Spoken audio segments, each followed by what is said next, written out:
If you see us losing that OFAC license, as you will see in the news if it happens, then you know you're cook. If you see the Venezuelans not allowing us to use the Dragon field, then you know that we are in difficulty. Few moments later. Stuart Young has announced that the United States has withdrawn Trinidad and Tobago's license to pursue development of the Dragon gas field in collaboration with Venezuela. During a press briefing in Port of Spain on Tuesday, Young stated that the U.S. Office of Foreign Assets Control decision to revoke the license was anticipated. What I can tell Trinidad and Tobago is I don't have more details than that. I have been in touch with our attorneys at law in Washington, D.C.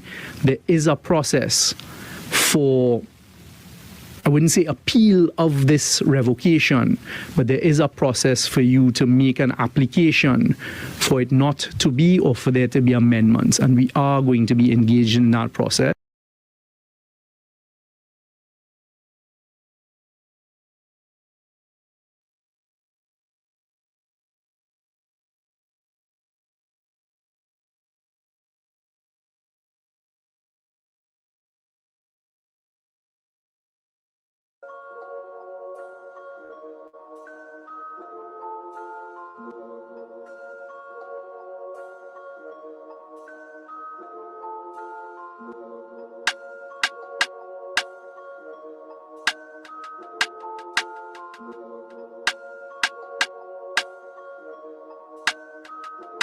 All my niggas ride for me. I got niggas that'll die for me. You niggas ain't built like that. Run around talking like a thug when you won't bust a slug, man. Niggas get killed like that. Acting like you bang for the set when you ain't blood or cuz, man. Blood'll get spilled like that. Niggas saying really they the plug, but they talking to the judge, man. Get your cap peeled like that, cause niggas get killed like that. When you ain't built like that, you niggas ain't built like that. You was never on the block, you ain't never dodge a knock. You ain't never fought another crew holding down the park. You ain't swam with the sharks, you ain't wrestled with the gators. You was never fucking popping, you ain't got no fucking haters. Bitch, niggas like you make me watch out for the traitors. When you round some real niggas, mind your behavior. I will beat a nigga ass, then I'm laughing like I'm Jada. Get your fucking mind blown like a cartridge on a Sega. You niggas want attention, they don't want the war though. Talking all that shit, but you got a glass jaw, ho. They never deliver, they got that DiGiorno. This that Walking Dead flow, I eat a rapper torso. You ain't the same man once you off the microphone. You ain't never broke a bone, you ain't never had a scar. You a certified pussy, so don't make me pull your card. I'm a certified prophet, respect it like the word of God. Cause you ain't got the heart, nigga, you ain't got the heart. You ain't about to finish any beef that you start. You ain't never been a soldier, little nigga, play your part. Claiming that you'll spark when you ain't got the heart. Cause you niggas ain't built like that. Run around talking like a thug when you won't bust a slug, man. Niggas get killed like that. Acting like you bang for the set when you ain't blood or cuz, man. Blood'll get spilt like that. Niggas saying really they the plug, but they talking to the judge, man. Get your cap peeled like that, cause niggas get killed like that. When you ain't built like that. Run around talking like a thug when you won't bust a slug, man. Niggas get killed like that. Acting like you bang for the set when you ain't blood or cuz, man. Blood'll get spilled like that. Niggas saying really they the plug, but they talking to the judge, man. Get your cap peeled like that, cause niggas get killed like that. All my niggas ride for me. All my niggas ride with me. I got niggas that'll die for me. All my niggas ride with me. You niggas ain't.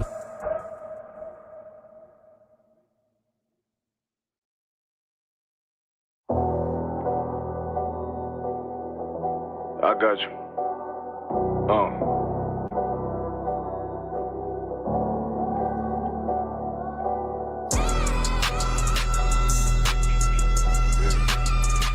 Let it ride real quick. Look. The city eyes. It's time to Bogart. My God, a real nigga. Cause he wasn't no flaw. Posted on the corner like a watchdog. Family secure, got that shot in the closet by the mob ball. Fuck what they heard, tell them it's all true. Be cautious, that foundation falls if you fall through. They gon' fall. Look, I keep this shit 50 times 2. Ain't no more heart in this game, I'm John Q. Colder than the avalanche, way above average. Offense taste sweet, told him make me an apple crisp. Left us in the valley full of bones, this where hope found. Java, come on, man. Dark sands get broke down. Riding through Evanston with Mark Quad. Telling me how the crackers turn his childhood to a ghost town. Focus up, nigga, I lay that game down. I feel his pain, cause nothing is the same now. Let my light shine like heaven through a rain cloud. Glock have a fit like my child, no tangents. Try to warn them niggas, we bear arms like tarantulas. Them other niggas rap, I make anthems. I really seen profits under this banner. Make my enemies bow down on camera. Told my design I want it black and white like a panda. I'm better than that nigga that sunk dirt in the handle. Look, I move like a Brazilian, precious Fargo. Spirit ancient, but I got a new semi-auto. Wave that bitch around like where's Wardo. Sleep if they won't, I cut through they Z's like I'm Zorro. Pay me for his name, so I gotta keep that steel clutch. Trust me, I'm not what you think. I squeeze till it click like Dorothy when the heels touch. The world got me dumb, I don't feel much. Ride around with Yara down, just left the state bridge. Looking for a bitch better than Baby's kid. Remember I dropped Quiet Storm, I've been gone ever since. Still in the field, fuck them niggas on the fence, yeah.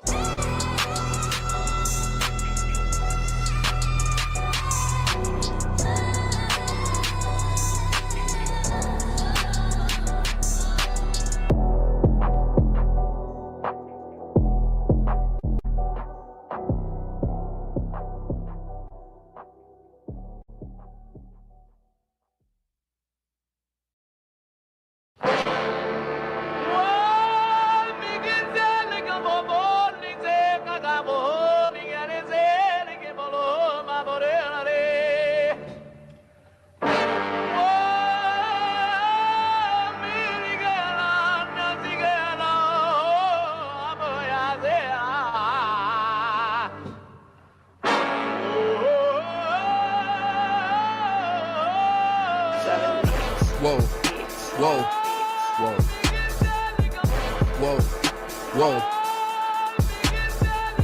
Damn right, I'm a UPK nigga. Straight out of one West, no contest. We the best to the niggas that's living, trying to contend with the stress. Going through the test, no access, cause you oppressed slaves. Niggas is dying off in waves.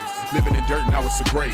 Niggas cross-talk through the crosswalk, or the white chalk over the bodies of roads that you paid. America's killing us, saying they fearing us. Put the drugs in the hood, now my niggas delirious. Put a gun in my face, all because of my race. Click, boom, flash, put some Skittles to murder my ass. Like a sheep to the slaughter, heart beating harder and harder. Baptized with these words, never dipping in water. So now we pray to the Father, give strength to the Father that's looking for the marauders. That's fucking taking our daughters, nigga. It's wartime. Lights up, nigga, showtime. Got the green light on that ass, yeah, go time. Either boot up, shut up, or get your ass up. Cause we ain't got time to be playing this all fucked up America. Heaven for the thief, hell for the slave. Reaping what you sow, meaning giving back what you gave for a clean slate. You try to imitate, you was always fake. America, every city, state, this is your fate.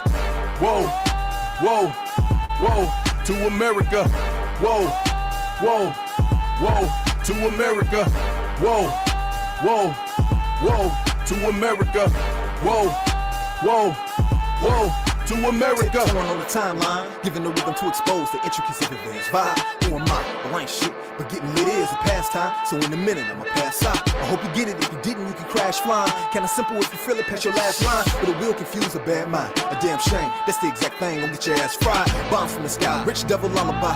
Then the nigga fly. Hope you got an alibi. Bombs from the sky, rich devil lullaby. Then the missiles high. I can see him from the parking lot. Living finna ball out. Devils finna fall out. All out warfare, nightmares in the big house. You murdered us for years and thinking shit was gonna turn around. Pride never learns. This motherfucker burns down. Yelled in them streets. Told them to breach. Now all of you angels bring woe to this beast. You rule for a time, but we play for keeps. I pray to my Father, bring woe to this.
Yes, Shalom Israel. We are the ISPPK out of 1 West, 125th Street, Harlem, New York, under Commandant Jerry Hanna. We've been teaching the truth about this Bible since 1969, that the so-called black man, Hispanic man, and the Native Indian man, we belong to the 12 tribes of the nation of Israel, right? And when we say Israel, we're not talking about the Israel that we know today, right? Those are Ashkenazi Jews, right? That nation was formed in 1948, right? But the Israel that we speak about is the Israelites, the biblical Israelites of the Bible. Those are the people in North Central, North Central and South America, and they are the true Jews of the Bible. They are the true Israelites of the Bible, right? Scattered and also scattered all throughout the world, all right? Before we get into the class tonight, right? And remember, you could call the numbers on the screen to get in touch with our camp leader here, Priest and Officer Swapiala, right? Number is 479-8286, right? And you could call and get in contact with our camp leader, right? If you want to attend the classes in the school, right? Or if you want to become a part of the school, you could call him and contact him, right? And come and learn your history, your identity, right? And who you are according to the Bible, all right? Also, the classes run from Monday night, which is tonight, right? From 7 p.m., right, to 9 p.m. On a Tuesday, 7 p.m. to 9 p.m. also, right? But we also have a stream class straight out of DC, Washington with our captain, priest, Captain Mashak, all right? Which streams straight out of DC, right? Because of daylight saving time, it goes from 8 p.m., all right? It starts at 8 p.m. and goes till 11 p.m., all right? And also, right here in the school, right? We would also stream a class from here in the school also from 7 p.m. to 8 p.m., right? And then we would switch over to the DC class on a Wednesday, right? And on Thursday, we have our radio show with Prison Officer Swapiala and Prison Officer Matt Koyak, right? They hold the radio show on 91.9 FM, right? On a Thursday from 7 p.m. to 8 p.m. So you can tune in also, right? You can ask the questions. It is an interactive show. You can ask any question about the Bible or even about what is going on in the country with Trinidad and Venezuela and the United States, right? All these things you can ask and you can have your questions answered, right? We also have a Sabbath service from 10 a.m. on a Saturday, right? Going to 10 a.m. to 12 p.m. on a Saturday, right? Priest and Officer Yakad also conduct the Sabbath service, right, on a Saturday. So if you want to come to on a Saturday to keep the Sabbath, you are all welcome. You Black, you Hispanic, and you Native Indian man, you are welcome to participate in our Sabbath service on a Saturday, right? So we're going to get into the class tonight, right? And as the class tonight, say Trinidad and Tobago's revitalization, right, is the oppression of the black man, right? And many people in the world might be surprised, right? Because they would say this revitalization project, understand that Trinidad or the leaders of Trinidad want to embark on for the next 10 years, right? It's looking so nice, right? And it will encourage a lot of people, understand, to buy into this vision, right?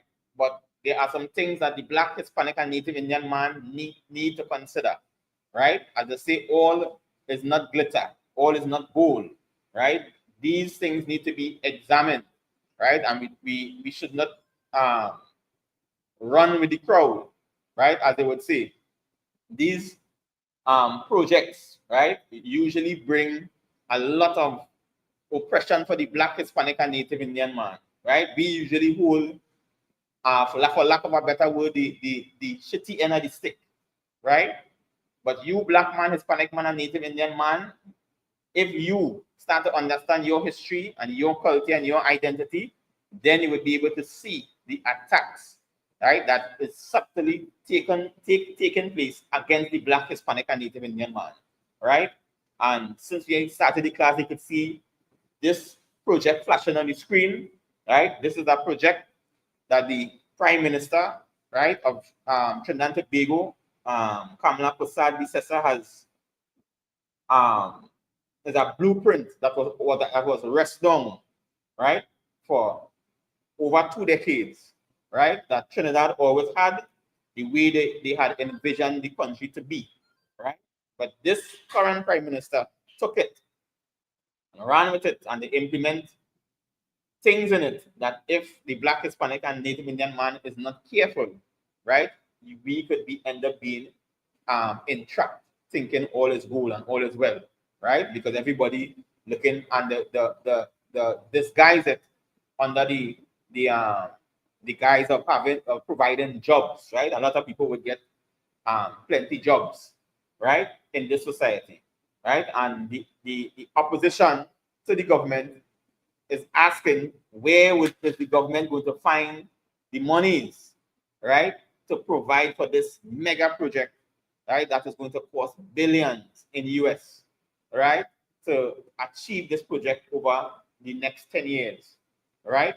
And because Trinidad and Tobago is currently in a situation where, right, we are a oil and gas producing country, but lately we have come to depend more on the gas side of the economy, right? And Trinidad and Tobago is starting to be to lack the we can't make the production that we should make in terms of generating gas revenue, right? And we was about to enter into a deal, right, with Venezuela, our neighboring country, right?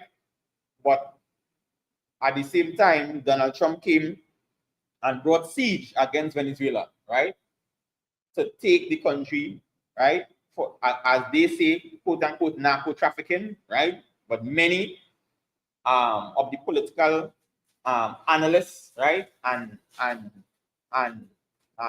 world leaders suspect that it is to overthrow the Maduro government so that they could get in control of Venezuela's oil field, right, and gas field, right? And because of this, Trinidad and Tobago is literally dependent on the outcome, right, of what is going to take place in Venezuela, right? If the Maduro government is overthrown, right, this current administration is aligned with the Venezuelan opposition. So once the Venezuelan opposition take control, they will be able to receive the gas through the OFAC license, which the US provided, right? But if this administration in Venezuela is not overthrown, then Trinidad and Tobago is going to be in some serious trouble when it comes to gas, right? We would face some serious economic times ahead, right?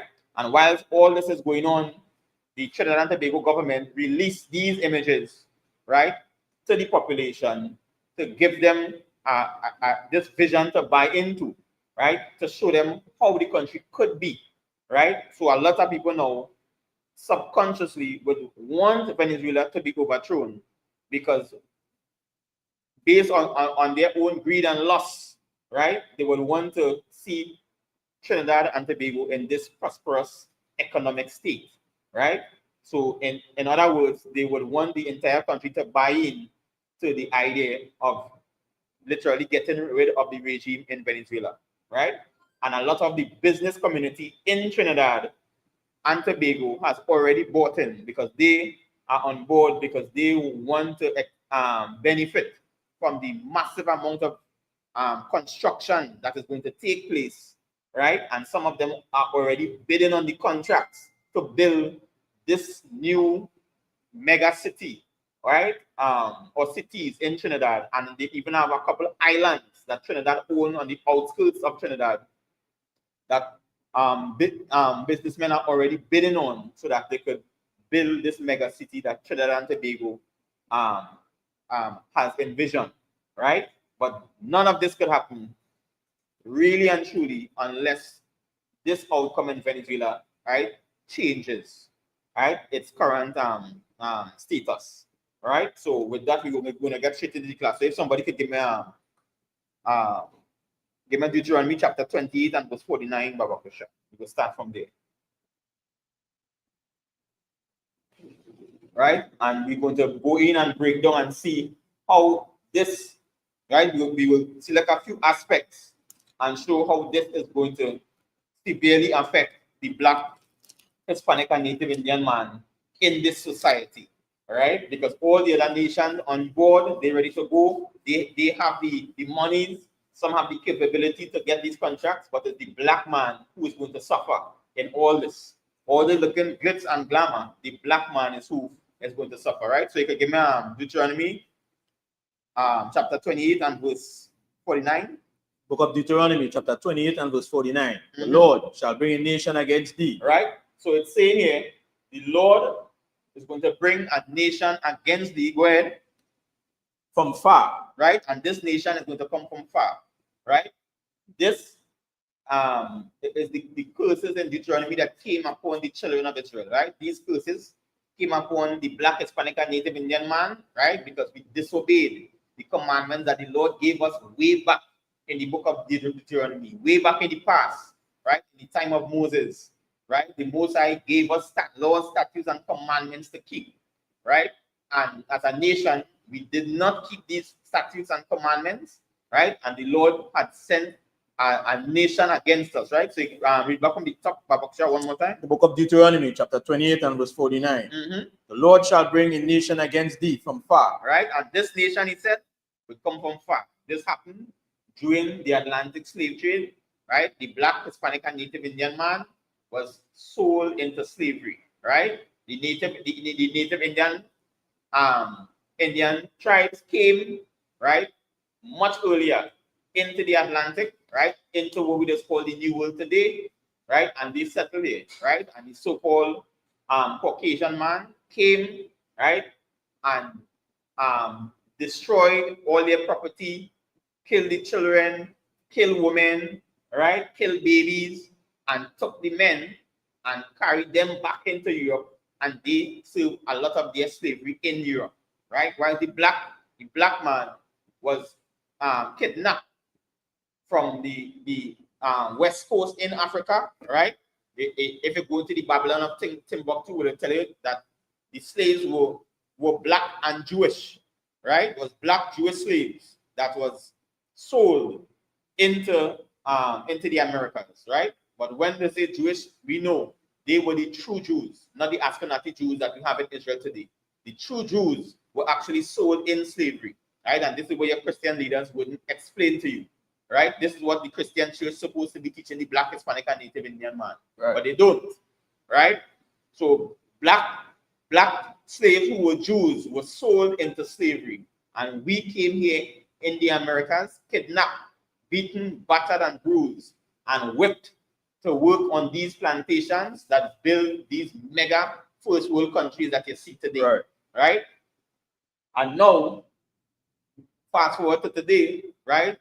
The regime in Venezuela, or the country of Venezuela, is beginning to see this same type of tactical warfare against them, right? They too now are facing a nation that came swiftly against them. Right. And this nation that came against them is the same nation that came against Israel in the past.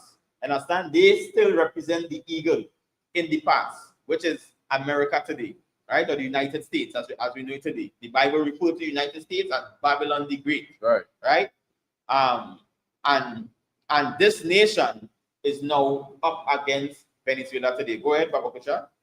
From the end of the earth, as swift as the eagle flies. Right? And the eagle, right, is their symbol of choice, right? Continue.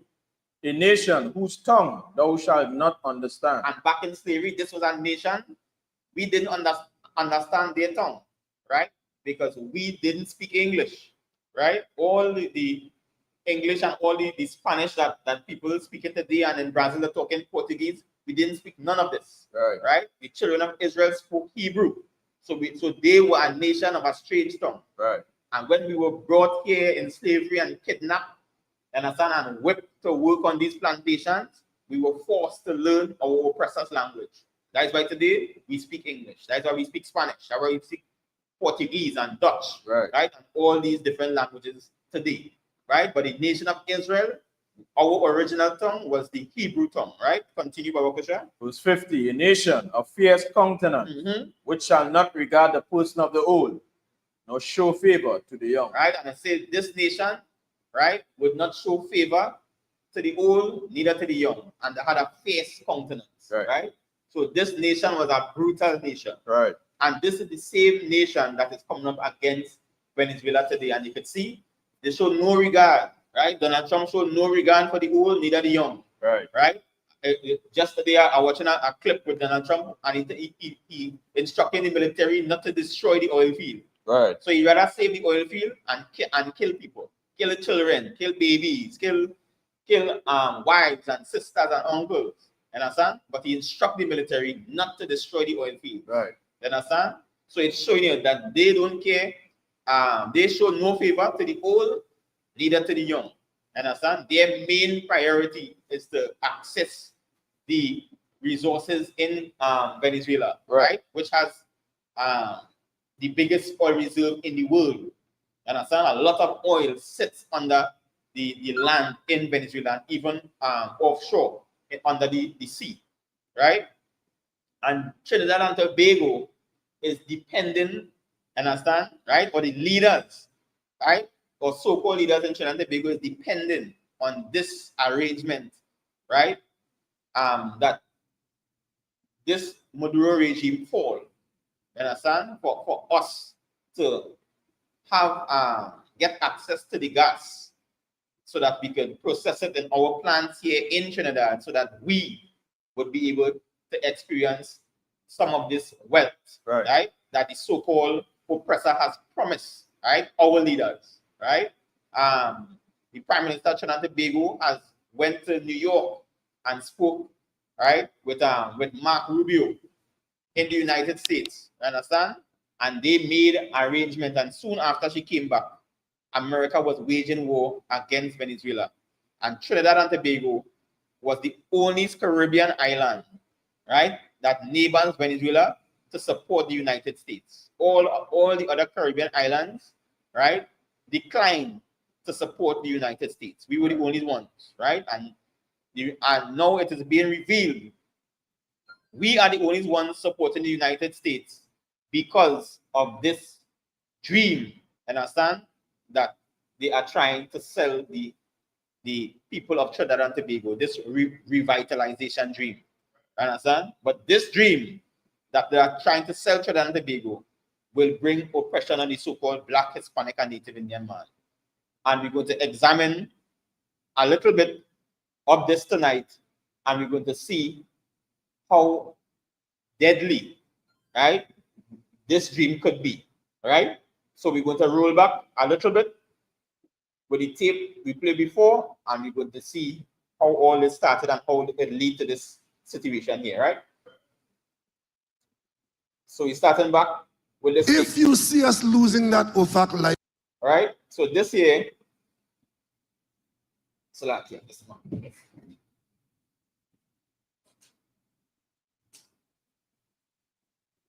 right. So this here is the former Prime Minister of Trinidad and Tobago, right? Dr. Keith Rowley, right? And while he was Prime Minister, he had issued a warning, right, to the population of Trinidad and Tobago that if this gas deal failed, right, he made a statement that our cuckoo would be cooked, right? Meaning that we would be in serious trouble, right? Because we would be lacking gas, and the economy would not be able to afford the things that we are afforded now, right? Many of these services would not be able to be provided for because we would just lack the money to do it, right? So this was a warning that he gave, and then subsequently after, the United States had revoked the license, right? Because they wanted to remove the Maduro regime, right? So we will just play it, and then we'll come back to the class.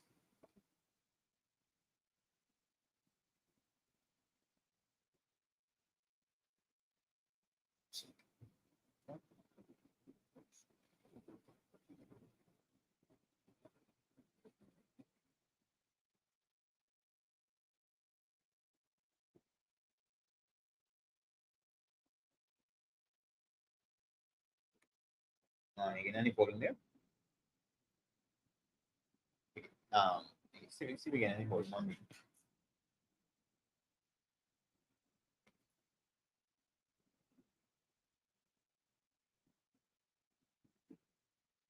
All right, I want to see if I can get some voting on the system.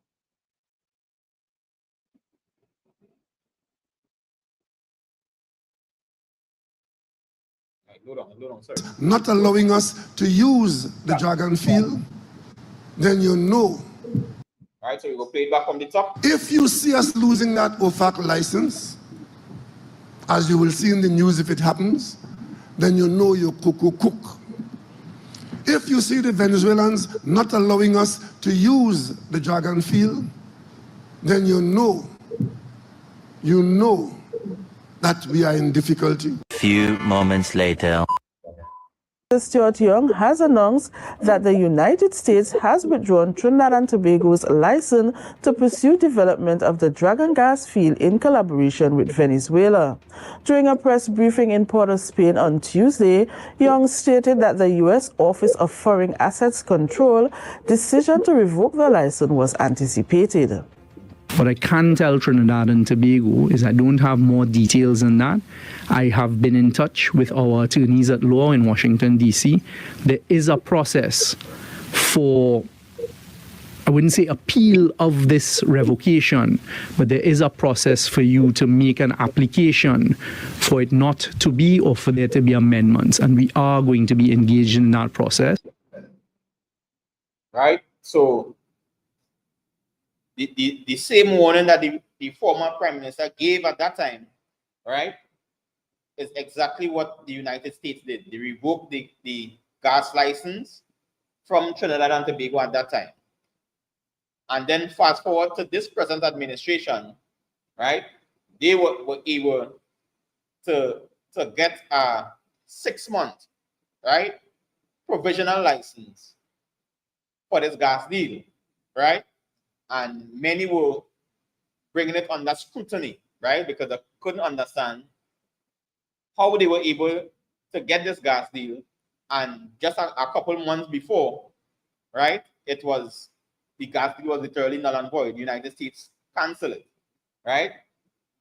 Until now that we're seeing that the United States about to face off with Venezuela for their resources, the picture is becoming a bit clearer, right? Showing that the United States is about to bring the Maduro regime under heavy pressure, right? And the political analysts are saying that most likely Maduro would have to step down or the regime will literally be forced out of power, right? And the opposition side of the Venezuelan government is already poised to take the place of Maduro if this should happen.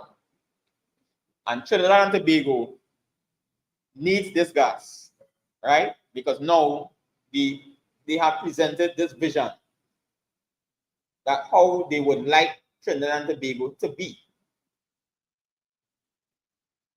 All right? And we're going to play this.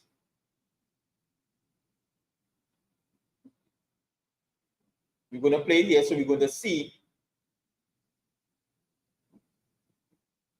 this vision that they literally presented this to all the business people, right? And all the stakeholders, so that they too will also buy into this project, right? And this was received very well by the business community in Trinidad, right? Because they are ready to roll with this because they want to benefit from the wealth that is going to come from this. And this wealth could only happen if the regime in Venezuela, Tobago, our right, vibrant twin island nation, now emerging as a global logistics. If the regime in Venezuela fall, that is how Trinidad and Tobago is going to benefit from and be able to construct this dream. We're unlocking new pathways, connecting us to the world, signaling that we are open for business. Today, we proudly unveil the revitalization blueprint designed to usher in a new era of opportunity. Join us now as we walk you through the key projects shaping this exciting new chapter. We begin our journey in the South capital, San Fernando, where transformation takes root and vision becomes reality. Node 1 ignites the revitalization blueprint with 39 catalytic projects, each one a bold step toward a thriving, reimagined Trinidad and Tobago. The key subnodes include Plaza San Carlos, the vibrant waterfront living district blending commercial and residential life, and the pioneering health city.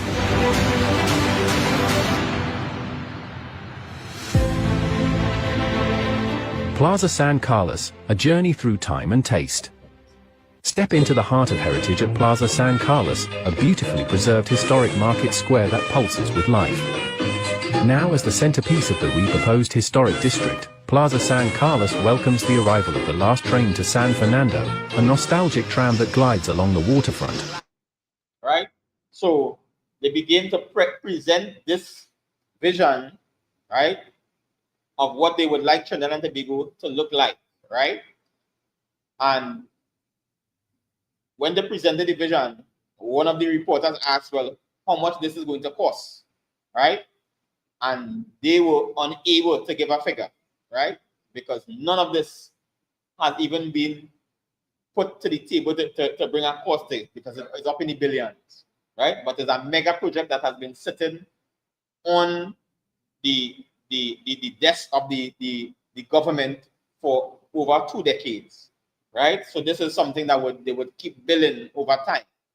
But this present government in Trinidad decided to do this in 10 years, right?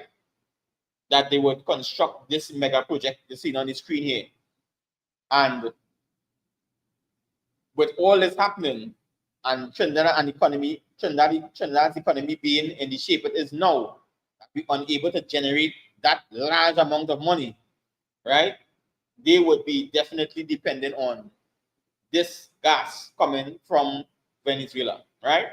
And while they're showing all this nice project on the screen, there are a few highlights, right? Or a few places and things that they are going to build that would definitely bring some serious tension and trouble for the Black, Hispanic, and Native Indian man, right? And things that they are going to shift and move around in Trinidad that will make it very difficult if you are Black, Hispanic, or Native Indian man in Trinidad, right? So you're going to touch on it a little bit, right?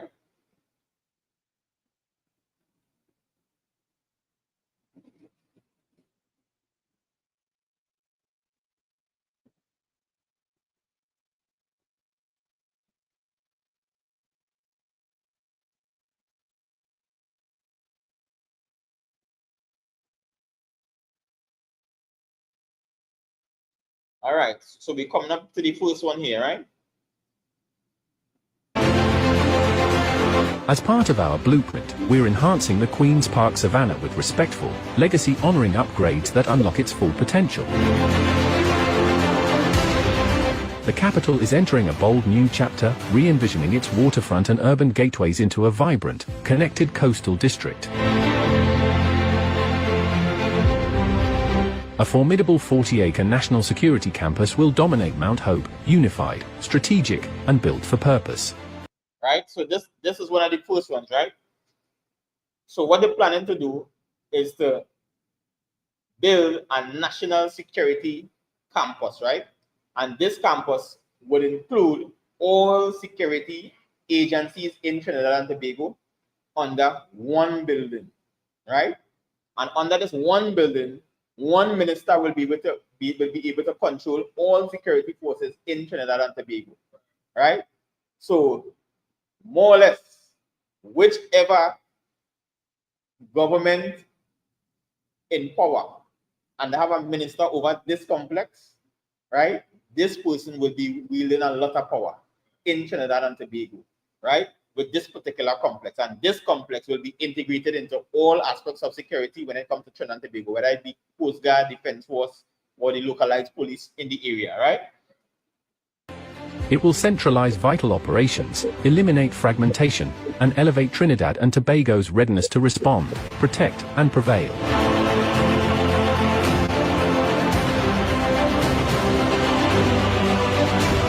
Advancing our focus on national security. We commence Node 7, Tamana, Center for Justice. Right? So this is a place called Tamana in Trinidad and Tobago. Currently, it's a massive area with forestry, right? And they proposing, after building the national security campus that would control all security in Trinidad and Tobago, they're proposing putting a prison, right? It will replace Trinidad and Tobago's 2 other prisons in Trinidad, which is one that already more or less decommissioned, right? Which is the remand yard, right? And they want to also get rid of the Golden Grove prison in Trinidad and build one massive complex that will hold all prisoners, including the maximum security general population and the juveniles, right, in that one prison system. And they're also proposing to put judges, quarters for judges and magistrates, so that no one will have to leave the prison to go to court, right? Once you hit the courts, you would literally cross the complex and go straight into the prison, right? So you will have no chance to see the outside world again, right? Based on whatever crime you commit, right? Moving to the Eastern Plains, the Tamana Prison Campus resides, the largest single infrastructure project in national security history. We have consolidated the existing correctional facilities and proposed redevelopment of the land for... Right? And you could see the pinpoint all the areas of the different parts of the facility, right? So you would see where the courthouse would be, where the juvenile center would be, where the general population would be, right? You have training, you have agriculture facilities, and you have administrative service, right? Mixed-use purposes. This facility will be home to courthouses, prison, and on-site residences with rehabilitation programs for the successful inmate reintegration. Right. This part here, we're going to talk a little bit about this part, right? They're proposing that this facility have agriculture facilities, right? These agriculture facilities is going to be prisoners working the land for agriculture, right? Many of these, so this is basically a model of what we see of first world countries, where prisoners will work for a few cents a day and produce goods and services that will go back to benefit the state, right? So this complex here now is going to operate at that standard, because that is standard, or the first world standard. They want to build a prison to match that facility, right? But with blacks, Hispanics, and Native Indians, right, suffering the most in the prison system, right? Because they don't, when you look at the prison statistics in Trinidad and Tobago, we dominate the prison system, right, in Trinidad and Tobago. So it's our people who is going to be targeted to be in this facility. They are going to be working for a few cents a day, every single day, right, producing agricultural goods and services, right? And this is the thing. This is the thing here with our prison system, right?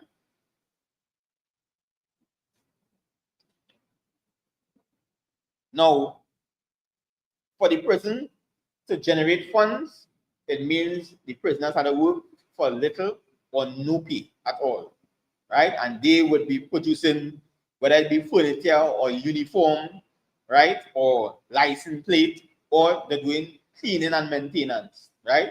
These, so you know, like when they send it to prison, they give you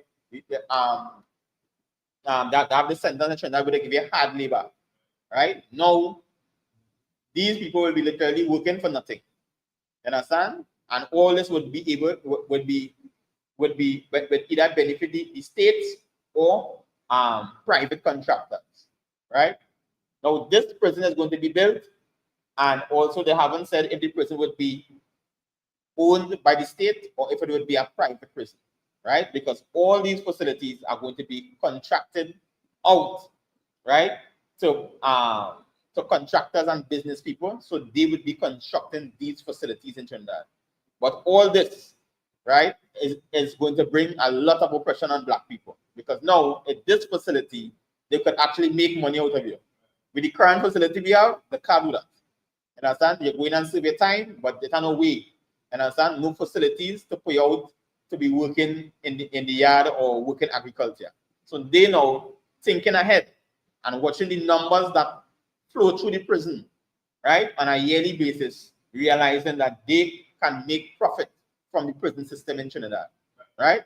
And there are large companies that currently make money by transporting prisoners back and forth to the different courthouses in Trinidad, based on whatever jurisdiction you get arrested in. The prisoner would have to go to that location, right? And there are private companies that transport people between the courthouse and the prison. Now, having the courthouse in the prison would end that transportation, because you would need transport to travel. But now, these contractors, they would be the suppliers, right, to make all the furniture and the uniform and all the cleaning materials and all the agricultural work and produce. They would benefit, because now the prison would actually be making money itself. So they wouldn't need the transportation money anymore. So they just shift the way the prison would be making money, and now business people is still going to benefit from the free labor, understand, or the low cost labor of the Black, Hispanic, and Native Indian man. So then you Black man, you Hispanic man, and you Native Indian man, we need now, because this is a plan for the next 10 years. So we need now to guide ourselves and our children to stay away from the prison system, because this is what you're going to meet. Understand? This is what the future is. Understand? For the Black, Hispanic, and Native Indian man, if we don't come out from the traps, right, that society sets for the Black, Hispanic, and Native Indian man, we had to wake up and realize that this prison is not for them. All the politicians and leaders, them had a loophole to get out of all type of corruption. Understand? Because if you watch, Trinidad and Tobago had elections earlier this year on April 28th, right? And when they were campaigning, the both sides telling each other of all the crime, right, and evil they did to the society, and how they would prosecute them in court, right, and who stole billions, right, from different government institutions. And as the election done, nobody getting hold, nobody getting arrested, nobody going to jail. You understand? Somehow, all that whole story that they was accusing one another about died on. You understand? Nobody guilty anymore. And that is the state, because they always have a loophole for them to escape from these facilities. But for the Black, Hispanic, and Native Indian man, you have no loophole. You going straight to the prison. And they're making it even, they're creating the system even more efficient, to the point where they're putting the courthouse in the prison. So now, as the judge pronounces guilty, the next day you can start work. The next day, they're giving you an agriculture tool in your hand to start to go and plow soil outside, a shovel or a fork or whatever they need to give you, to go and start to go outside and plant. Just like the plantation was in the colonial times. Now we're going to plant, whether it be sugar cane, potato, cotton, whatever. But now your labor going to benefit the wealthy and the rich, right? And the leaders of this society. Black man, Hispanic man, and Native Indian man, we need to understand that we need to teach our children. Understand? Right? These laws, these statutes, and these commandments in this Bible, we need to teach our children so that they would be able to escape. Understand? This evil plan that is being set up in Trinidad and Tobago. Now the Black, Hispanic, and Native Indian man, you end up inside that system like that, you have no chance. You understand? This will destroy you. Black man, Hispanic man, and Native Indian man, right? I see here revitalization, smart city agenda. People beware, open all your eyes. For God's sake, don't be fooled, right? And This is Annie, right? And that is so true, Annie. You understand? Don't be fooled, right, by these glitz and glamour, right? A lot of the projects, also, right, that they have are hotels, right, and conference centers. These things are not uplifting the Black community. Understand? These are hotel need service workers. Understand? To enter, we're not going to be in the managerial positions in these hotels. We are going to be what the pool boy, understand, and the cleaners. Understand? And they're going to tell you, yes, we provide 50,000 jobs. Understand? But when they want the jobs they receive, you're literally you're servants in their kingdom. Understand? They are shaping Trinidad to their agenda. And the Black, Hispanic, and Native Indian man, we need to wake up and understand that this vision that they present here is not for you. This is a vision for themselves. And we, if we're not careful, we're going to be the slaves in this society, working and serving all the guests that come in from foreign and in these hoteliers and beachfront properties. We are not going to be living there. And when you go down a little lower in the class, we're going to see why we're not going to be living in these communities. Understand? All these high-rise buildings that they have overlooking waterfronts all along in Sandalwood, they proposed to build. The Black, Hispanic, and Native Indian man, we're not going to be living in these facilities. Understand? When we watch this dream and we think we are part of this dream, you're not a part of this dream. Understand? We have to wake up and understand that all this glitter and gold is not for us. They have an agenda, understand, that they're looking to bring upon the Black, Hispanic, and Native Indian people, right?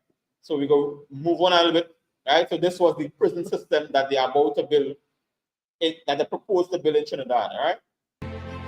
Tamana, a center for justice.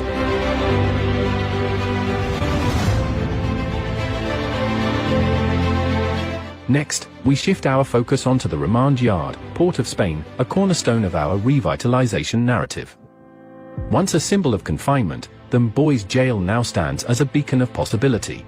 Right, so this was one of the old jails. This was in the city of Port of Spain. It was in the midst of the city in Port of Spain, right, called remand yard, right?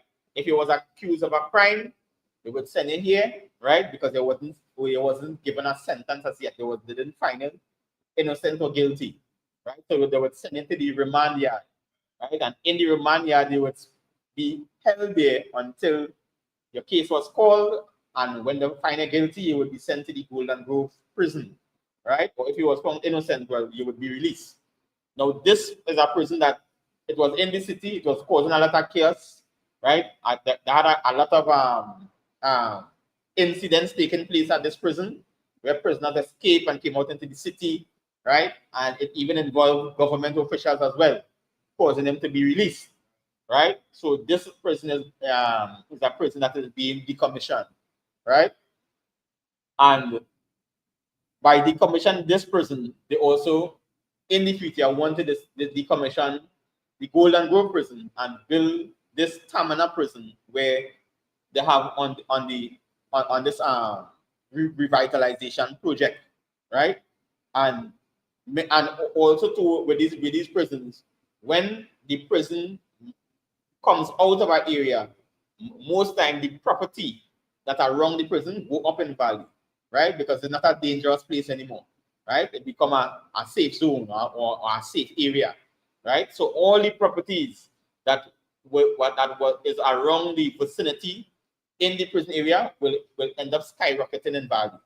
You understand? Because there is not a prison there anymore. So even just by moving the prison, many of these business people are already going to benefit, understand, from this project just by destroying the prison, right? And we'll continue a little more. Emerging from this will be an arts and cultural center as a dynamic exhibition and events hall. It offers facilities for workshops, conferences, and cultural exchange. Right? This bold transformation honors the past while empowering the future, where creativity, collaboration, and community take center stage. So they're proposing to build, to make the prison into an arts and cultural center, right? And when you're talking about art and cultural center, you know that there is a space for the more or less the elite, right? They will be coming to buy art and see cultural shows and these type of stuff, right? And they're going to they're proposing to put that in the center of the city, right? With the forthcoming integration of Carrera Prison into the Tamana program, a strategically positioned islet has emerged as available for redevelopment. This unlocks an exceptional opportunity to create a world-class vacation enclave envisioned. Right, so this is an island that has a lot of history, right? This is one of the islands that Trinidad owns, right? It is just off the coast of Trinidad, right? This is Carrera Island, right? And this island was a prison also in Trinidad, right? And prisoners who commit very extreme crimes would be sent to this island, right? So you would be away, literally separated by water on this island in a prison, right? This prison is going to be decommissioned and with this new revitalization vision, and they're proposing to put a hotel, right? More like a resort on this island, right? And many of the business people, this was to the top of their list, because this is going to be a hotelier resort on an island separated out in the water in Trinidad, right? So literally, although this island is a part of Trinidad, this island is going to be lawless. It's not going to have a police here. You understand? This is a hotel resort. The entire island is going to be a resort. You understand? So this is a separate island, and just as Salakia, just as telling me earlier, this could end up at Epstein Island. I'm telling you, understand? Because this is a separate island on itself, right? The average man in Trinidad and Tobago will not be able to visit this resort. Understand? This resort is going to be for basically the high rollers in Trinidad and Tobago, people with money, people who have assets, right? Heavy assets in Trinidad, right? And the only so you might get to see this island is probably if he's a worker, understand? Or some cleaner delivering, I don't know, food or whatever, understand? But they propose to make this a resort. This island is going to be absolute lawlessness, understand? And big business people in Trinidad is already eyeing this island because they want to be the one to have the contract to put their hotels on this island. You understand? Right? And I think it's going to be a hotel and resort as we play through, we're going to see. Right? With private bungalows, a serene marina, and an elegant boutique hotel designed to captivate discerning travelers. From isolation to inspiration. And this is what I say, it's going to be a boutique hotel, right? And it's also going to have a service marina to service boats. Right? So when you come to the island with your yacht, right, they're going to be able to have an area to service the yachts and whoever boat come to the island, and you're going to be able to be in a hotel while the boat's repairing, and then they're going to have it as a boutique hotel, right?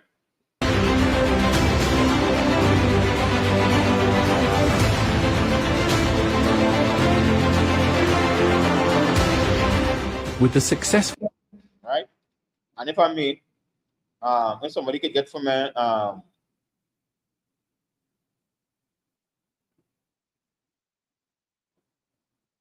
that's not.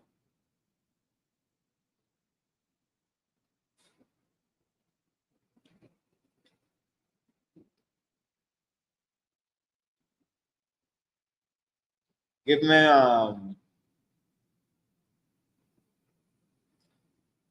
me Lamentation chapter 5 and verse 2, Baba Kusha. Right? And this is this dream that they sell to the so-called country, and many black people believing that this is going to be something great. Yes, it's going to have great buildings and great infrastructure, I understand, but black people could face a lot of turmoil, I understand, with this vision being built, especially when it is built in the hands of leaders that don't care about the Black, Hispanic, and Native Indian man. Go ahead, Salakia.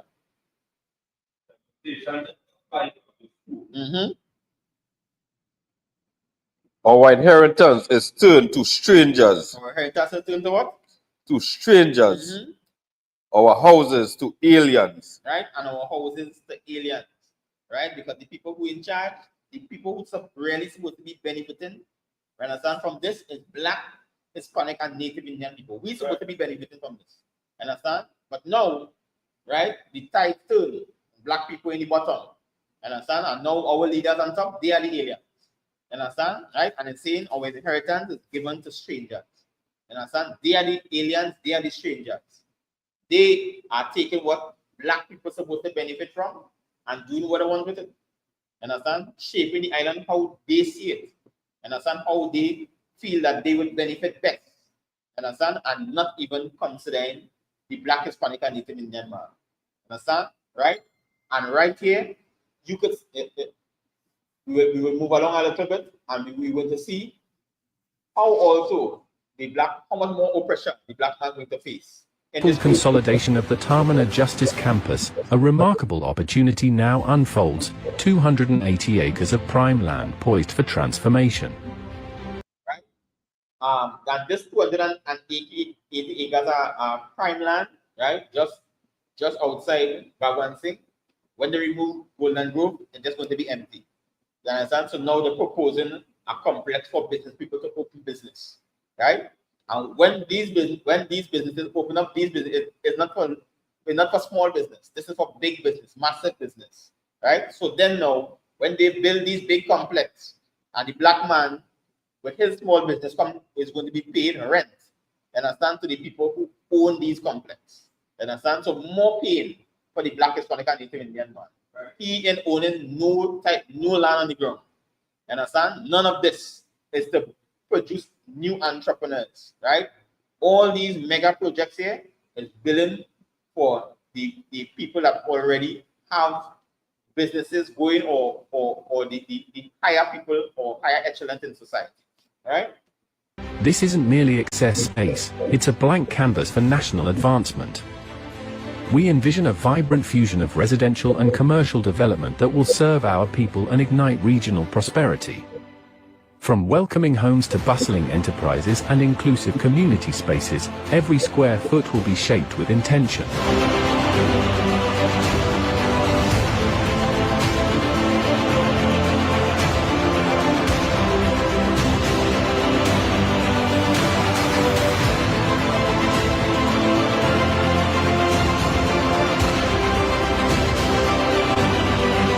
Node 10 highlights Karoni. A modern racetrack, multi-use recreational and cultural venue awaits.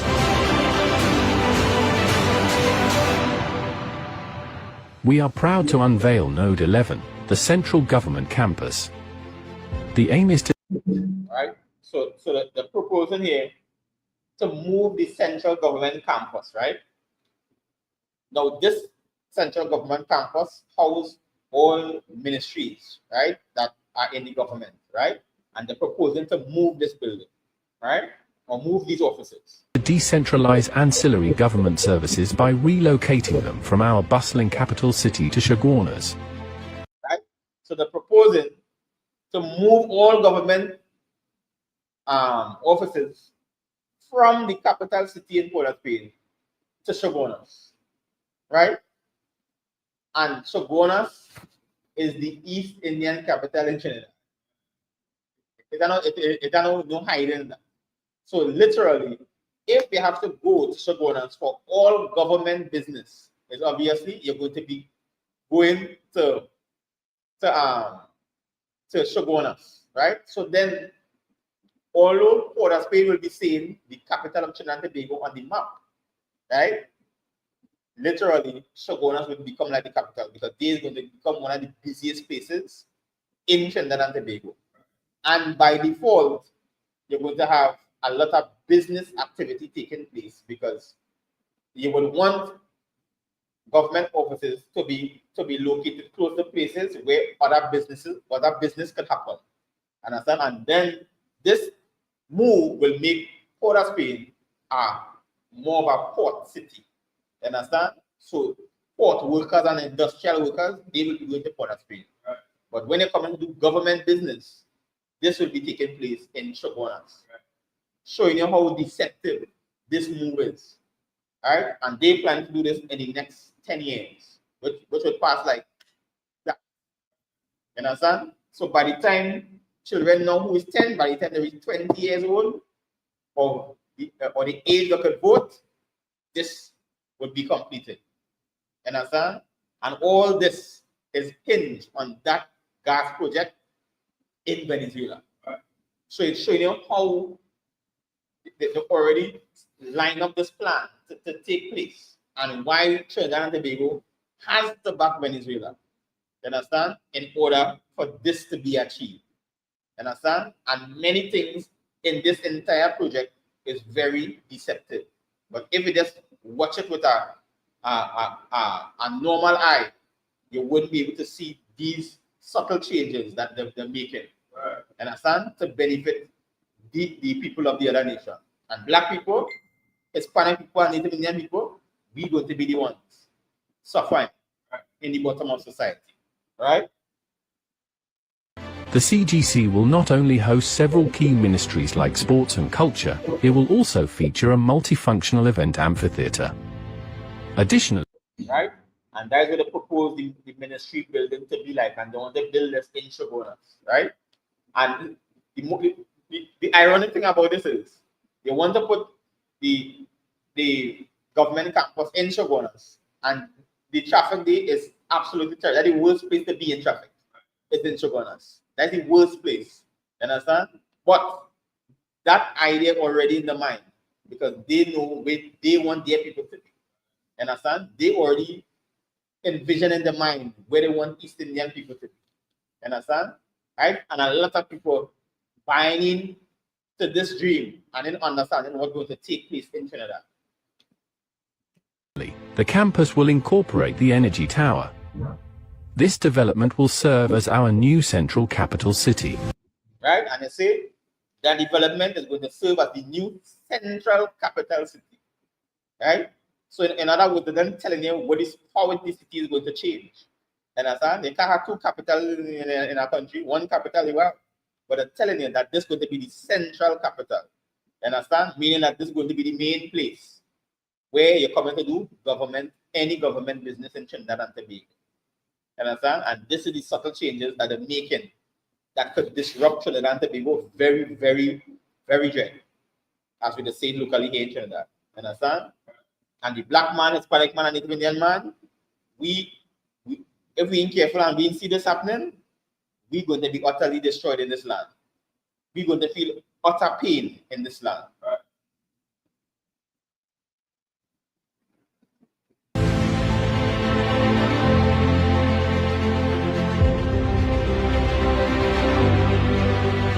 A nation shaping its future with purpose, one development at a time. Trinidad and Tobago, a global hub, connecting us to the rest of the world.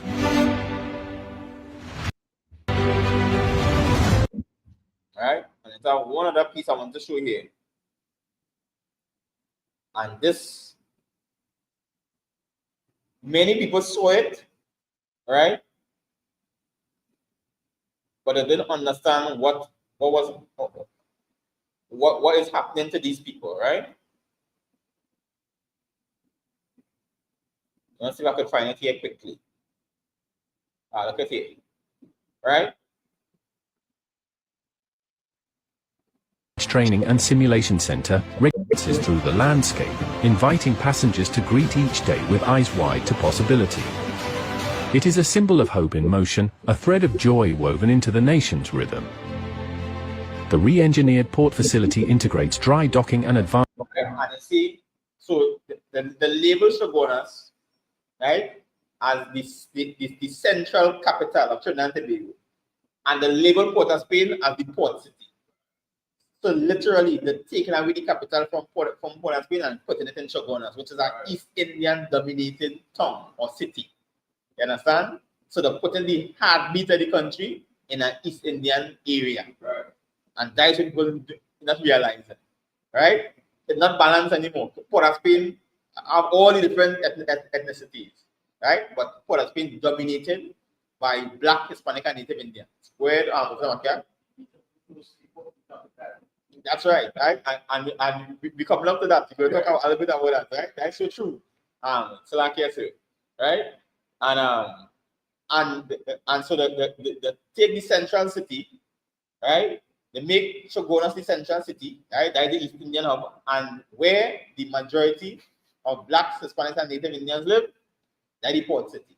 You understand? All of deal with all them container and industrial facilities, all deal with all that.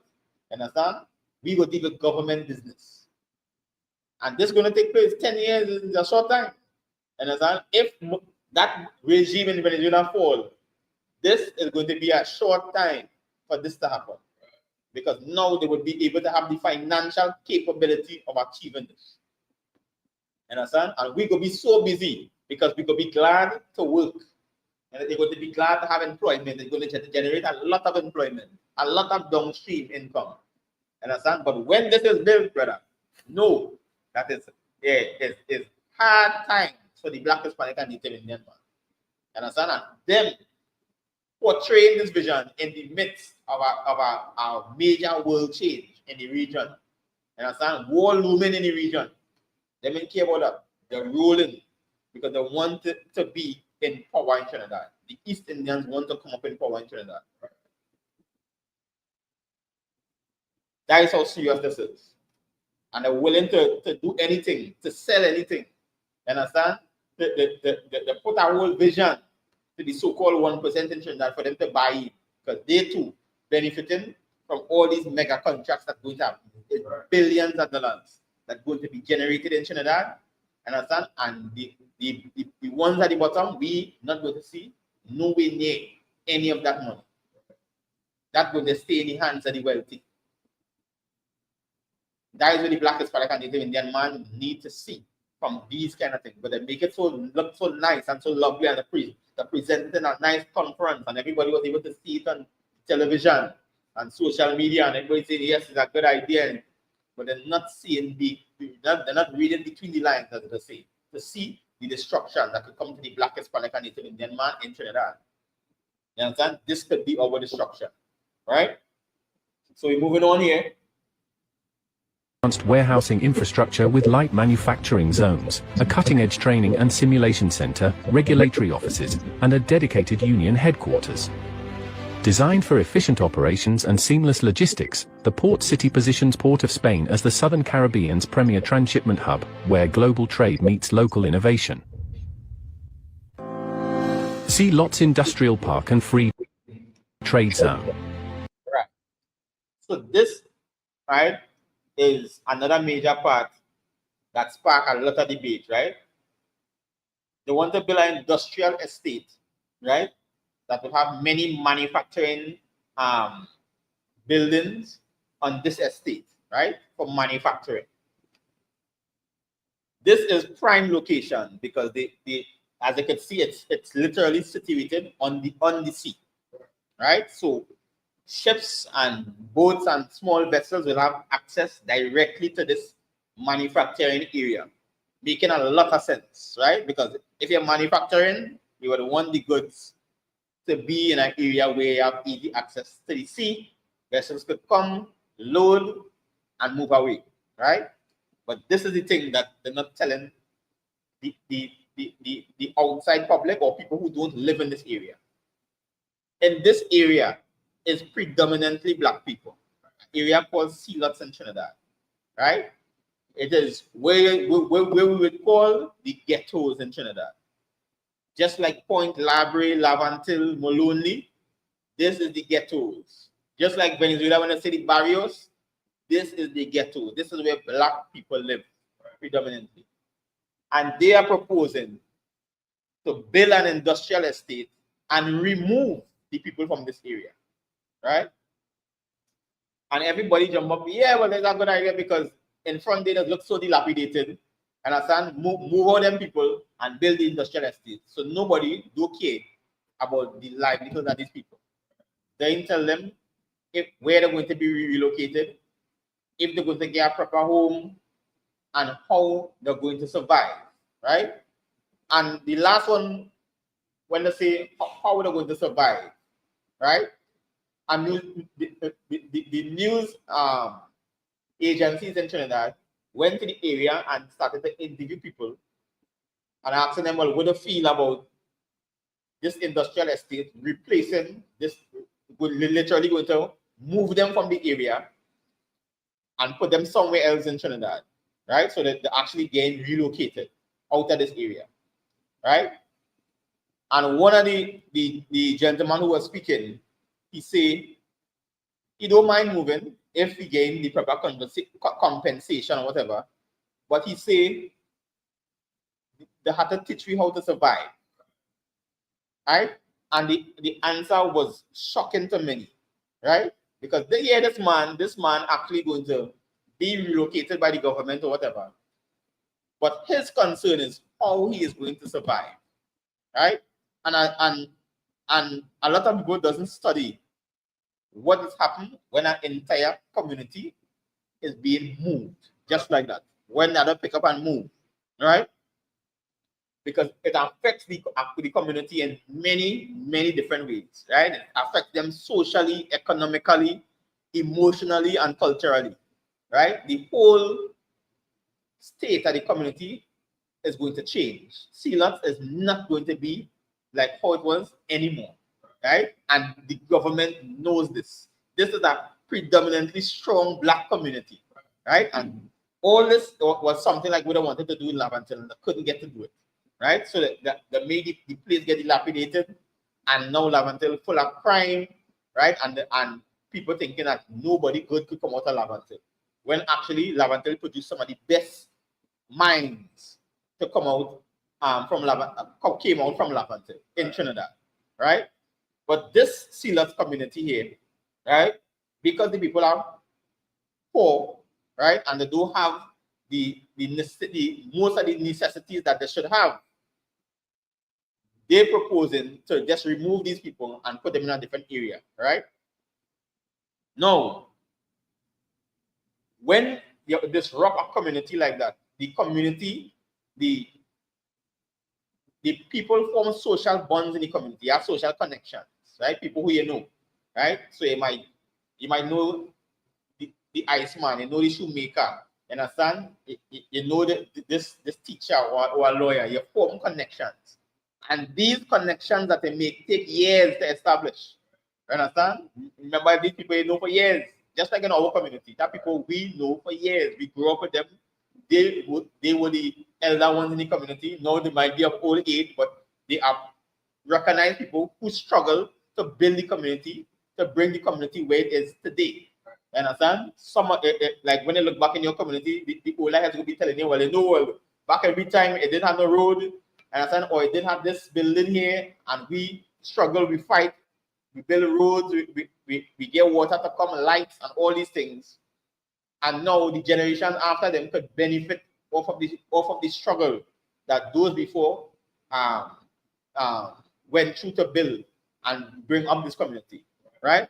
So now they're going to lose that bond in the community. All the connections are literally lost. And so when they move it to a new area, you ain't know nobody. Understand? Your life literally starting over because you have to meet new people. Because all of them not going to be moved to the same area. That they're not going to pick up everybody by house number and line them off the same way that it was in Sealands. So you're not going to know anybody. The schools for the children are going to change. You understand? Most likely your job is going to change. If you was a fisherman because you were living by the sea and they put you in the center of Trinidad, it no sea, it no river. You understand? It's land. So if you was a fisherman now, did I try to figure out how to be a farmer or find some other skill? You understand? And if they move you without retraining you or giving you any skills, now you literally on the breadline. You understand? You're starting over from scratch. And this is what people don't understand that is going to happen to these people in Sealands. It's going to cause a major disruption. Word of Samaka.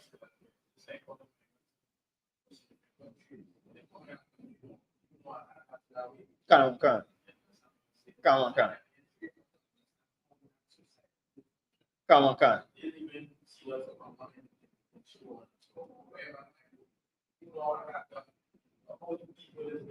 That's right. Mhm. That's right. And so like I said, there's a heavy point that you bring out there, right? Exactly what they do. They're making you an immigrant in their own land. Understand? And that is so true. Understand? So these people, when they move from there, understand, they literally gain a reset. They start over from scratch. So the work that they have done to achieve where they reach, wherever they reach in life, they literally gain sent back to zero. Understand? So by the time they become of old age, without unable to go anymore, right? Your children now is going to be starting way back in the bottom again in society, having to restart from scratch. Even if they provided with a home, they lost all the skills and all the connections they had in this area, right? And Silas is a community that is close to Port of Spain, which is the capital in Trinidad and Tobago. So they had access to all business and government institutions in the area. And moving them to another area would mean that they would totally lost access to Benin City. So all who had small businesses was doing selling on the street and all the things, they would lost all of that. Understand? And if they were put in a rural area, they would literally lose their livelihood. And this project didn't take that into consideration. You understand? They just decide we're moving them from the waterfront, right? And you was living in your nice small house, but you was contented. You understand? Because when you get up in the morning, you have a beautiful view that the Lord gave you every morning. You have a nice big ocean to look at. You had access to the beach. You could go anytime. No, when they move here and they put you somewhere quite inland, you're somewhere in the forest, having to start over. You understand? Silas was close to the capital. They have access to internet, Wi-Fi, all the available amenities. Now, this could be erased, right? And it's been a long time. Silas has been known to be one of the communities that under a little struggle. And for successive governments keep telling them, hey, these people could be helped. Just provide them with the basic necessities, your water, your light. Just like that's how it does build any community. So make sure they have the basic necessities and the community itself to start to generate life. And once they have the basic necessities, infrastructure will start to go up. They will start to produce entrepreneurs, and the life of the community will start to take place. Teachers, lawyers, doctors. The whole way the society lives does change. But when you starve the community and keep the amenities away, the community struggles. Understand? It becomes crime ridden because people desperately looking for a way out. Understand? And this is what they do to Silas, to bring it to that stage. And now, because it is in a weak stage, or a struggling stage, they're planning to bring an industrial estate to just totally wipe out that community. So that would not be a community anymore. It will not have a place named Silas anymore. You understand? Or the streets that name Silas, when you go there, you won't see a community of black people. You're going to see a community of industrial buildings, concrete jungle. That is what the planet. You understand? Instead of to help the people to be more self-sufficient and put themselves in a better place or condition in society, they just wipe them out. That this facility that they're building here could have go anywhere else in Trinidad. We have water, we have a coastal area right around Trinidad. But the target this community to totally get them off the map. Right? And this is why Black, Hispanic, and Native Indian people had to pay attention to what's going on in the society. Otherwise, you'll be totally destroyed, totally wiped out. Right? In the book of Psalms, chapter 42 and verse 3, right? The people in that area, in Silas, you build your whole life there. You're literally lost in your identity. And as a man tell the boy, I'm not going to tell you, I grew up in Silas, you understand? Right? If you go to Silas and you ask anybody about the community, they will be happy. Don't mind the living, you understand? they're not living in the richest community, but they would be happy to tell you about the history of the community. Right. Understand? The major people or the brilliant minds that came out of that community, they would be happy to tell you. Understand? But now they would lose their identity. Understand? Because they move.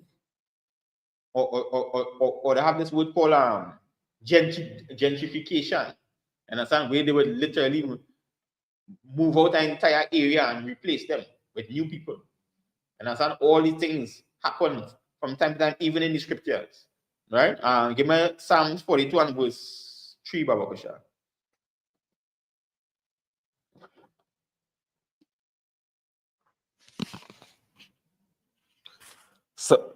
Psalm 42 and verse 3. My tears have been my meat day and night. And that is what they're doing to the Black, Hispanic, and Native Indian community. Understand? They're making the tears we meet day and night. Understand? Our sorrows every day is just pain and suffering. Right. Understand? Continue. Why they continually say unto me, where is thy God? And that is what they say to the Black people in Silas. Where is your God? Because you know why? They could do anything. And understand? They could wake up in the morning and say, you know what? This community moving. And they move out everybody. And you can't say nothing. You can't object. You can't say abstain. Understand? Because why? They have a vision and you nothing. Understand? Look at what this community is situated on a beachfront area, prime land in Trinidad. Right? And already develop an entire vision and never consider the community to be in it. You build the vision and you consider the community to be elsewhere. While they put an entire industrial area in it. So which means the people of that area, you never consider them to be part of this. That is what they're saying here. Where is your God? Who will save you? And that's what the Black, Hispanic, and Native Indian man need to realize. We need to come back and keep these laws, statutes, and commandments that the Lord gave us in these scriptures. Understand? Let us delight in being the Lord's portion. Understand? Because these heathens, these nations will eat the Black, Hispanic, and Native Indian alive if they have to. Just to get rid of it. Just to get rid of us from society. That is how brutal, understand, this is. And while we're going along, watch how nice it was. All the glitter and glams, right? We pull it back a little bit. Re-engineered port facility integrates dry docking and advanced warehousing infrastructure with light manufacturing zones, a cutting-edge training and simulation center, regulatory offices, and a dedicated union headquarters. Designed for efficient operations and seamless logistics, the port city positions Port of Spain as the Southern Caribbean's premier transshipment hub, where global trade meets local innovation. See Lots Industrial Park and Free Trade Zone. Modernized port governance hub with enhanced operational efficiency. An international health city in Port of Spain will feature state-of-the-art towers dedicated to diabetes, right? And we have to be very careful. Understand that these situations don't take us off guard. Right. Otherwise, we're going to buy into it just like everybody. But at the end of it, we would benefit. We will not benefit from it. It would lead to our absolute destruction. This is what Black people, Hispanic people, and Native Indian people have to look out for, right? Right? Even when communities move, right? You have all the laws of tradition, things that they used to do in the community. You understand? So if the community used to come out together every Friday and make a little line, you understand? And everybody would socialize and mingle with one another, and Black people would enjoy the company of Black people, that destroy. You understand? While they continue to keep all the Pagwa and Diwali and all the different festivities them have, them destroy yours.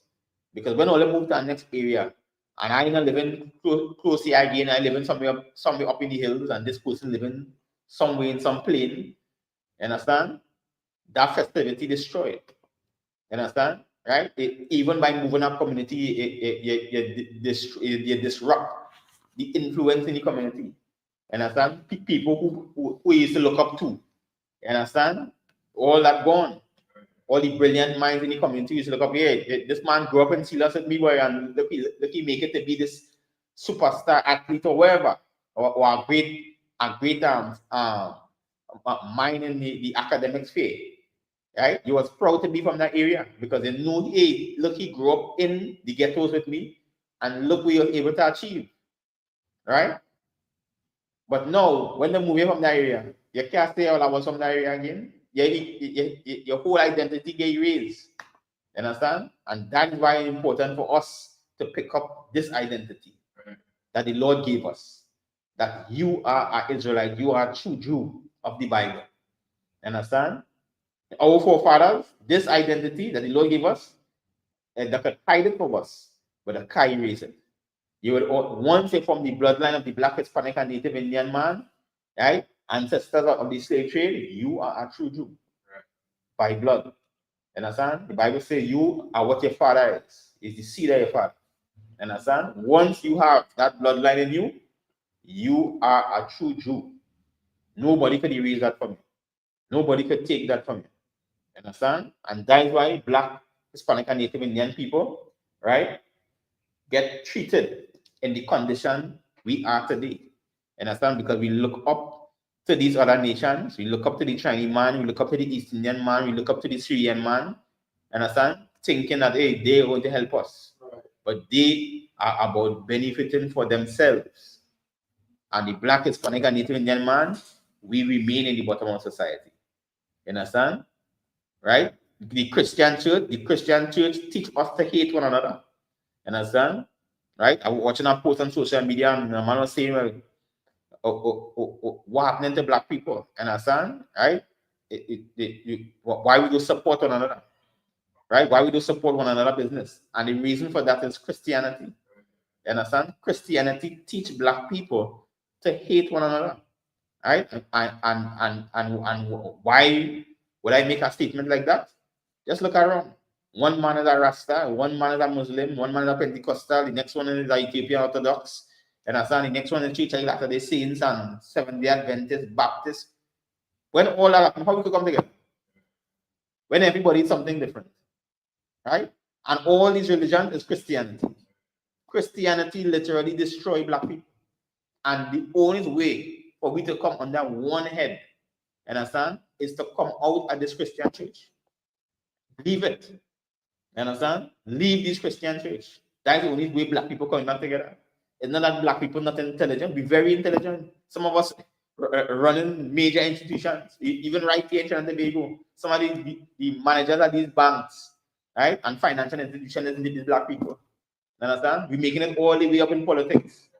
Understand? The last time we had a look at the Standard Finance Committee, right? When I was about to pass the budget, that was the most hilarious thing. I really laugh. Understand? I really laugh. Understand? Because it's to see the intelligence of Black people humiliate these other nations. Right. Nobody couldn't stand up properly in the parliament and answer a proper question. Understand? These people in the current government was lost. Understand? It was very shameful to watch. And many of them from the East Indian ethnicity. Right. Understand? And they are in a mess. They wasn't prepared to answer nothing. Understand? In the parliament. Right? Black people could run businesses. We couldn't be politicians. We could be lawyers. We could be doctors. Understand? But it's Christianity destroying us. Because all of we are different persuasion or different sphere in this Christian realm. Understand? And it's making us feel that we're different from one another. Understand? We can't agree. See the battery. Something in plug on it.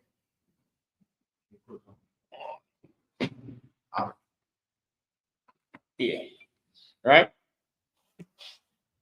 Right? And all of us being of all these different religious denominations, that is what making us separate from one another.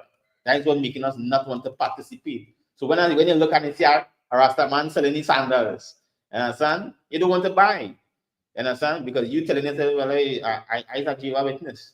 You understand where I'm from? And the Jehovah's Witness selling snow cone you don't want to buy. You understand? Because you're telling yourself, well, I is a full gospel or Pentecostal, and so it's going. It's just madness. You understand? And if black people would just give all these religions a rest, get them a rest, as we the same Trinidad.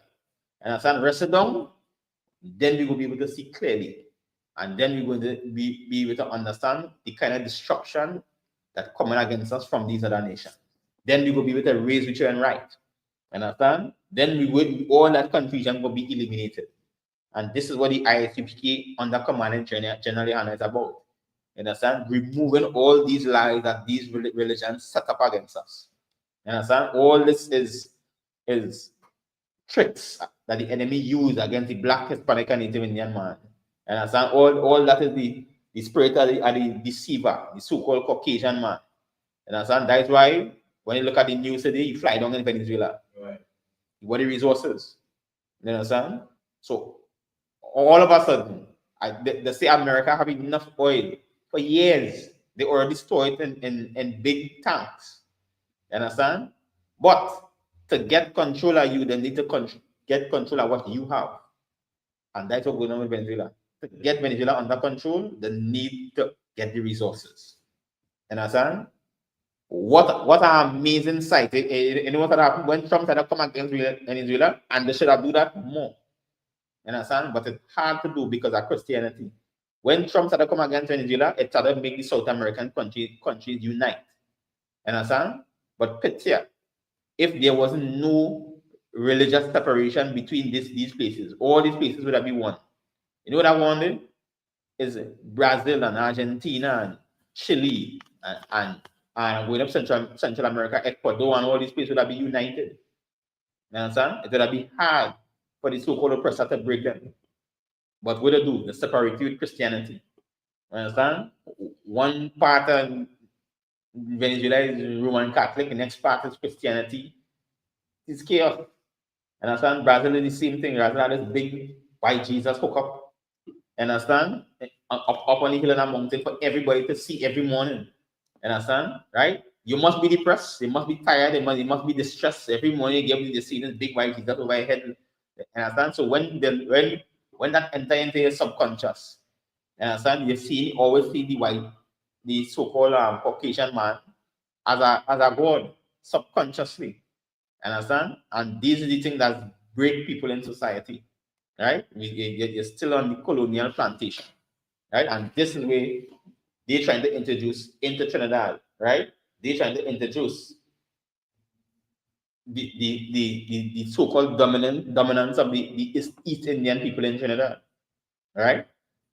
And if we don't wake up, we wouldn't see it.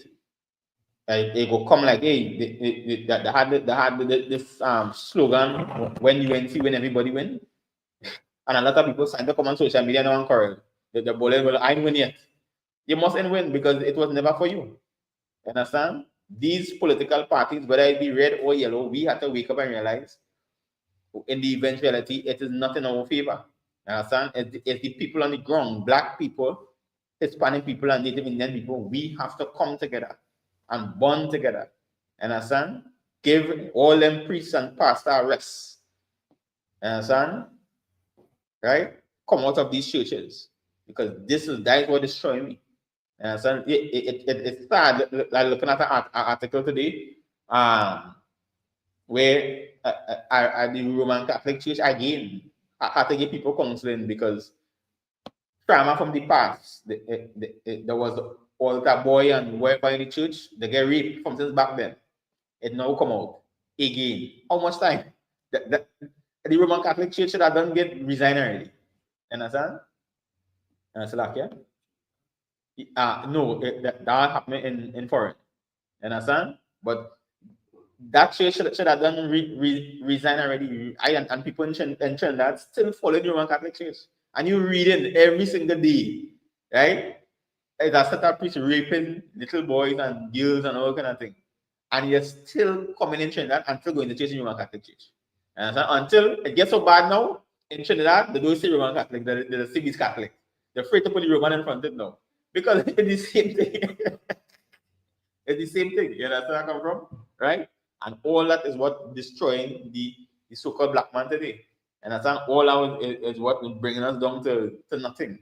You understand? Right? But we have to bond together.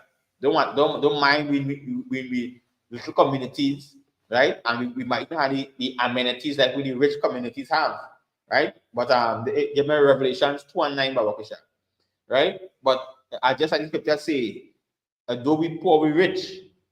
Understand? We are a rich people. Understand? We have a rich inheritance. Understand? And the Lord made black people, Hispanic people, and Native Indian people. We are the Lord's portion.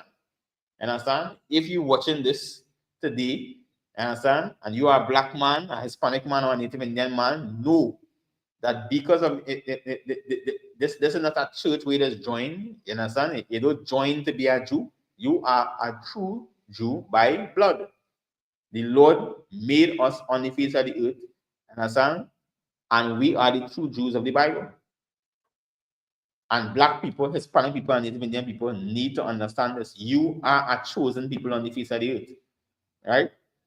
And that is why many of the other nations who understand this about black people would bring the black, Hispanic, and Native Indian man under heavy oppression because they don't want it to rise, they don't want it to be better, and they always want it to constantly stay in struggle.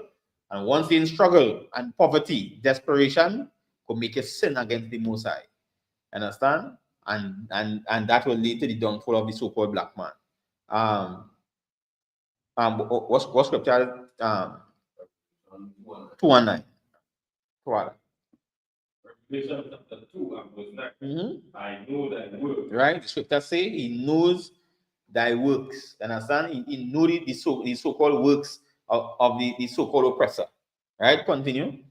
And tribulation. Right? And he knew the tribulation that the black, Hispanic, and Native Indian man going through. Understand? Don't feel the Lord and seeing what going on with Venezuela and the Venezuelan people. Understand? The Lord seeing the trouble of his people. He's seeing the trouble of the people in Brazil. He's seeing the struggle of the black, Hispanic, and Native Indian people in Trinidad. Understand? He's seeing 260,000 Venezuelans going to be sent back from the United States back in Venezuela. He see Trump remove all the visa and work permit and everything and make them undocumented immigrants, as the so-called call them. The Lord say he's seeing what going on the face of the earth. Continue. I know that works and tribulation and poverty. Right? And he knows poverty. He's seeing the people in sea lots. Understand? He's seeing that the government are about to absolutely destroy them and remove the whole livelihood. You understand? And we remove them from a prime piece of land on the waterfront in Trinidad. He's seeing that. You understand? He's seeing the poverty of the people. He's seeing the poverty of the people in Lavantil, in B-Town, in Point, in Labrie. The Lord's seeing what we're going through. Continue. I know the blasphemy of them which say they are Jews. And he know the blasphemy of them which say they are Jews. And they are the people in Israel. They believe that they are the true Jews of the Bible, the people in Israel today. And when that is not so, the true biblical Jews are the black, Hispanic, and Native Indian man in North, Central, and South America. You people who are descendants of the so-called slave trade, you are the true Jews of the Bible. Understand? And that's what the Christian church has been trying to hide for years, that you are that chosen people of the Lord. Continue. I know the blasphemy of them which say they are Jews and are not, but are the synagogue of Satan. But are they what? But are the synagogue of Satan. That's right. You understand? Right? They say they are Jews, but the Bible says no. They are not the Jews. The Bible says they are the synagogue of Satan. Understand? Right? They are the main place. They are the headquarters of Satan. That way they meant.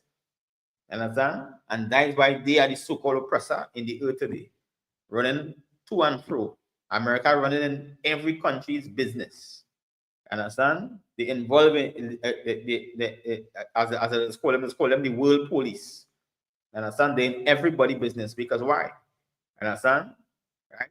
They belong to the synagogue of Satan. Understand? So they have to be all over the world. They have to be in everybody's business to try to control everybody. Understand? To try to oppress everybody. But the Lord say, we are his chosen people. We are the Lord's people. Right? And you black man, Hispanic man, and Native Indian man, just know, understand, that all we are seeing going on in the world today, the Lord is seeing it. Understand? The Lord knows what's happening. Right? And the scripture says Christ is going to return with 200 million angels to bring absolute destruction on the face of the earth. Right. Understand? To redeem his people. To redeem the black, Hispanic, and Native Indian man. Understand? But we have a job to do. And the job that we need to do is to remove ourselves from these religious institutions that we have found ourselves in for years. Understand? Take ourselves out of these Christian mosques and Christian churches and Muslim mosques. Understand? And start back to keep the laws, statutes, and commandments that the Most High commanded us to keep. Understand?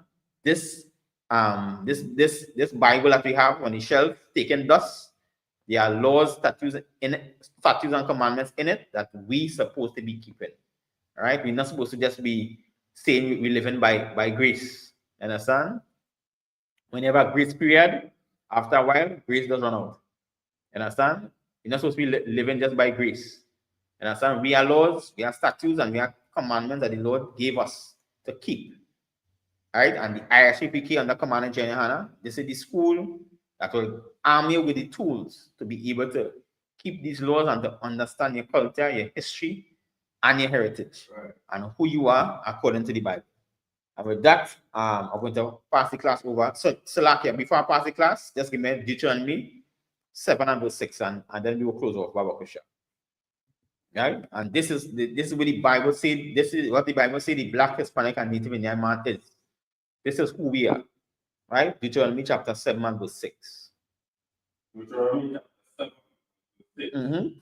For thou art an holy people. For thou, when you say for thou, it means for the black, Hispanic, and Native Indian man, we are a holy people. Right? Well, unto the Lord thy God. Right. The Lord separate the black, Hispanic, and Native Indian man to be a holy people. Holy is Quadash in Hebrew, right? And it separates us to be a holy people. Word. The Lord thy God hath chosen thee to be a special people unto himself. Right? And he chose us, right, to be a special people. So out of all the families on the earth, out of all the different nations or races on the earth, he chose the black, Hispanic, and Native Indian people to be a special people. Word. Above all the people. Above what? Above all the people. Above all people, word. That are upon the face of the earth. So out of all the families on the earth, right, the Lord chose us above everybody else. Understand? To be his portion, to be his people. That is how special the black, Hispanic, and Native Indian man is.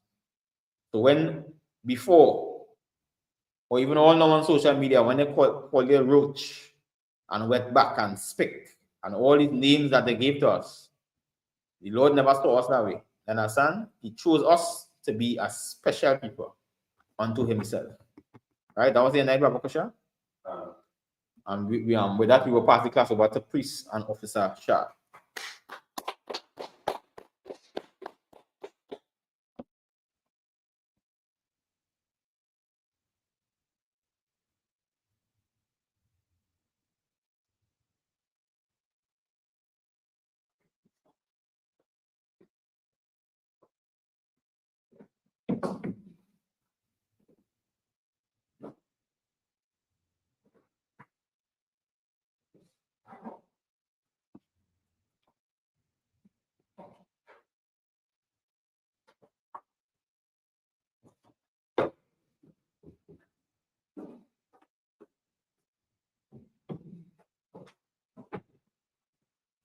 We are the ISPK out of 123 colony under Commanding General Hannah.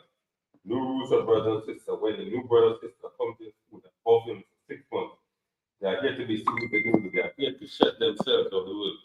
After 6 months, if a brother or sister has an interest in a peculiar person, he or she must get permission from the head to speak to another brother or sister. There is another 6 months in which a brother or sister will court each other. After this 6 month period, brother or sister will get permission from the head to marry. Tithe, which is a commandment, you can find this in Numbers chapter 18, verse 21, and Malachi chapter 3, verse 8 to 10. Meat 10 in Hebrew as well, Shemaiah. 10% of every penny and fees the Lord gave you to the treasury department of teacher, priest, for the free will offering for priests, non-mandatory, whatever amount you like to give. Upcoming Holy Convocation. That will be the Feast of Dedication, also known as Hanukkah. That will be the 25th day of the ninth month by the space of 8 days. That will be Sunday, the 14th December 2025. A space of 8 days. You can find this in 1 Maccabees chapter 4, verse 52 to 61. Remind your app young that go and jump to check on social media such as ISPK, Facebook, Twitter, YouTube, and so on for ISPK events and material. If your brother wants to be a trooper in the school, then you start wearing all black, which includes black boots, like shirt, like pants, like head or scarf. Would that be said, Martin? Sir, predominantly, right? And it's east, where it says Lord's Prayer in Hebrew. Abinawa, Shabashmai, Madah, Ya, Tamka, Yahawa, Lapaka, Zaka, Ya, Sha, Ratita, Kawa, Ya, Shemaya, Tan, the war, Kam, Hal, War, Salak Noah, Wakinoa, Salak Noah, Wakinoa, Allah, Abiyanoa, Sayawad, All, Shino, Yan, Right, Kaya, Ka, Lakwa, Ala, Parat, Lumium, Mud. What we said in the English was our Father, art in heaven, hallowed be thy name, Yahweh, thy kingdom come, thy will be done, in earth, as it is in heaven. Give us this day our daily bread, and forgive us our debts, as we forgive our debtors, and lead us not into temptation, but deliver us from evil. But thine is the kingdom, and the power, and the glory, forever. So be it. Sir, let's get a teacher one quick to do. Imagine Shabbat. Imagine Barak. Yehovah. How about something to shut the thumb? Mata, Sa. Let's do the three sisters online. Get them one quick to do. Imagine Shabbat. Imagine Barak. How about the man of time? Some of your Mata.